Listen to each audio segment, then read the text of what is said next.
안녕하세요, 여러분. 오늘 제 이야기를 들려드리려고 합니다. 저는 올해 68살이고요. 5년 전에 재혼을 했습니다. 45세 남편을 먼저 보내고 혼자 아들 둘을 키우면서 정말 악착같이 살았거든요. 낮에는 식당에서 일하고 밤에는 편의점 야간 알바를 뛰었습니다. 주말에는 아파트 청소 일도 했고요. 다행히 두 아들 모두 착하게 잘 자라줘서 대기업과 공무원이 됐습니다. 둘 다 결혼해서 각자 가정을 꾸렸고요. 아들들이 재혼을 권유했습니다. 엄마 혼자 사는 거 보기 안쓰럽다고요. 처음에는 말도 안 된다고 했죠. 60이 넘은 나이에 무슨 재혼이냐고요. 근데 큰아들이 그러더라고요. 엄마 우리 때문에 평생 희생만 하셨잖아요. 이제 엄마 인생 좀 사세요. 그래서 마음을 열고 지인 소개로 만난 분이 바로 강민수 씨였습니다. 저보다 3살 많은 71살이었고요. 자영업으로 제법 성공한 분이었어요. 서울에 상가 건물이랑 오피스텔을 몇 개 갖고 계셨습니다. 민수 씨도 사별한 지 10년쯤 됐다고 하더라고요. 전처와의 사이에 아들 하나, 딸 하나가 있다고 했습니다. 몇 달간 만나면서 민수 씨는 정말 괜찮은 분 같았어요. 데이트할 때도 항상 배려해 주시고 제 이야기를 경청해 주셨죠. 그렇게 1년쯤 만나다가 결혼을 결심했습니다.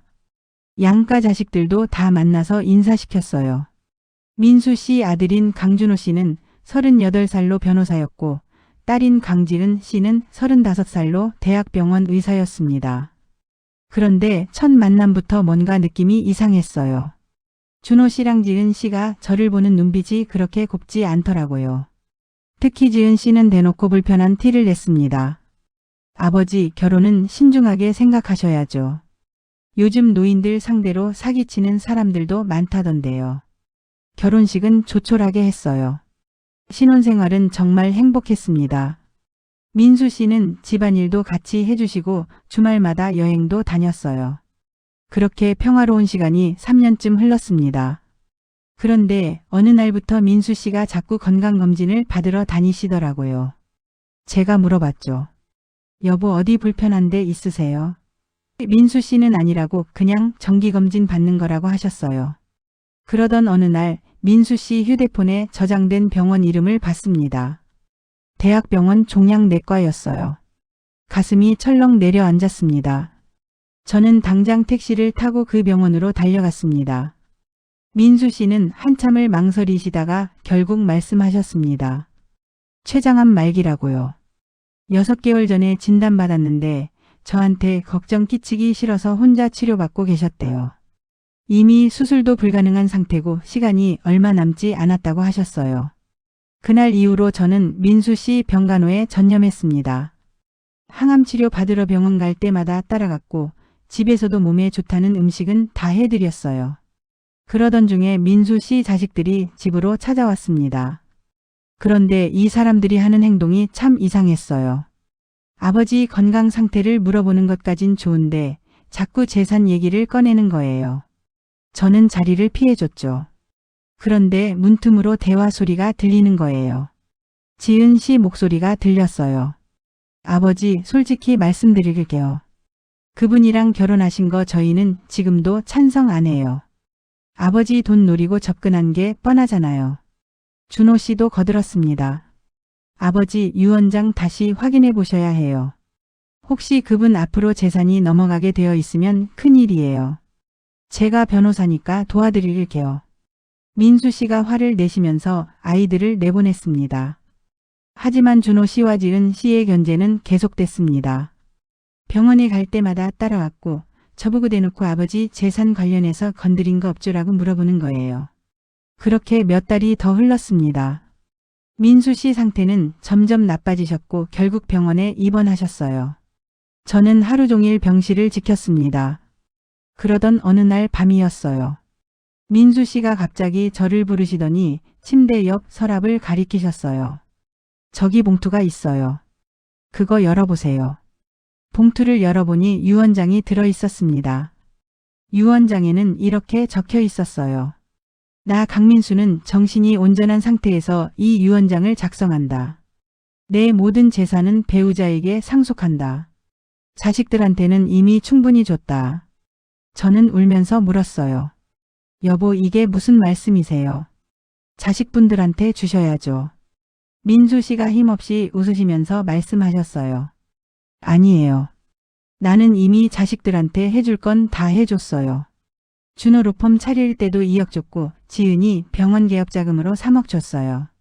합치면 10몇억은 쓴 거예요. 그런데 그 아이들이 나한테 해준 게 뭐예요?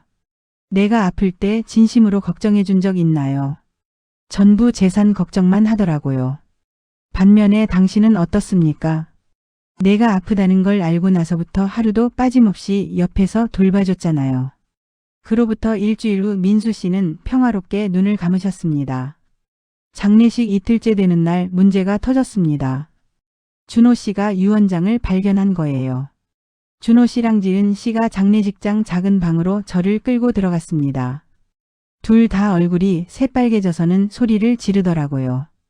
이게 대체 뭐예요? 아버지를 어떻게 속인 거예요? 저는 침착하게 대답했습니다. 아버님께서 온전한 정신으로 결정하신 거예요. 저는 아무것도 요구한 적 없어요. 지은 씨가 비웃었어요. 말도 안 돼요. 우리 소송 걸 거예요. 준호 씨가 덧붙였습니다. 저는 변호사예요. 이런 유언장 무효로 만드는 거 1도 아니에요. 아버지가 정신이 온전하지 않은 상태에서 쓰신 거라고 주장할 거예요. 저는 그때 처음으로 화가 났습니다. 그러세요. 소송하세요. 하지만 아버님이 얼마나 정신 똑똑하신 상태로 유언장을 쓰셨는지, 그리고 여러분이 아버님한테 어떻게 대했는지 다 밝혀질 거예요. 아버님이 일기를 쓰셨어요. 마지막 1년 동안 있었던 일들을 다 기록하셨죠. 장례를 마치고 일주일쯤 지났을 때 준호 씨한테서 연락이 왔습니다. 사무실로 한번 와달라고요. 준호 씨가 서류를 내밀었어요. 합의하죠. 전체 재산의 30%를 가져가세요.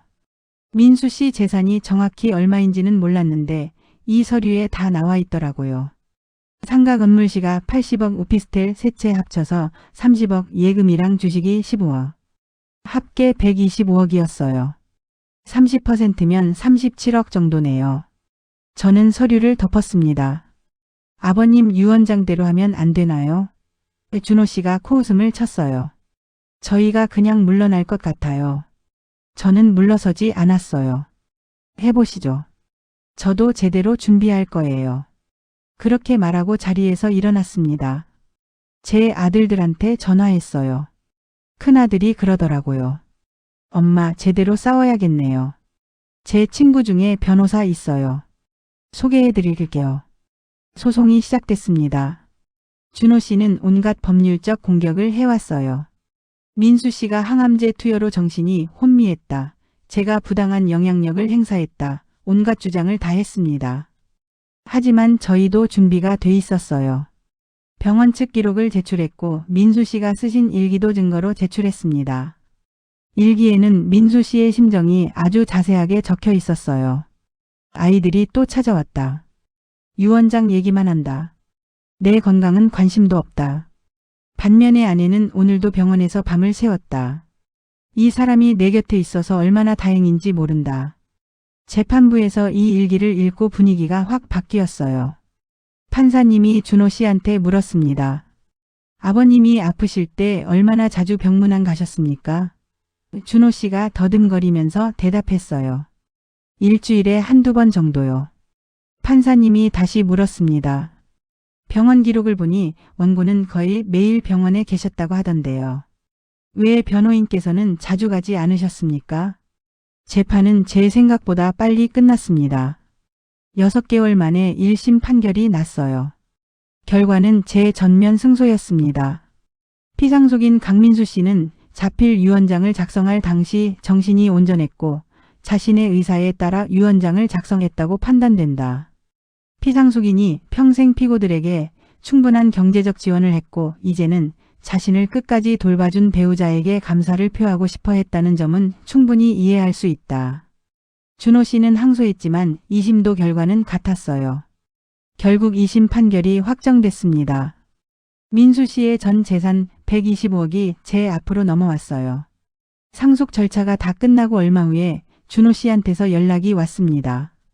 만나자고 하더라고요. 카페에서 만났는데 준호 씨 얼굴이 많이 수척해져 있었어요. 제가 잘못했습니다. 재판 과정에서 아버지 일기를 읽으면서 깨달았어요. 제가 얼마나 나쁜 자식이었는지요. 아버지는 아프실 때 외로웠던 거예요. 자식들이 옆에 없으니까요. 근데 사모님이 그 외로움을 채워주셨죠. 저는 한숨을 쉬었습니다. 준호 씨, 저도 처음엔 화가 많이 났어요. 근데 이제는 이해가 돼요. 하지만 아버님은 정말 외로우셨어요. 저는 그냥 그 외로움을 덜어드리고 싶었을 뿐이에요. 저는 민수 씨가 남긴 재산을 잘 관리하고 있습니다. 말기 암 환자들을 돌보는 호스피스 병동에 매년 5천만 원씩 기부하고 있습니다.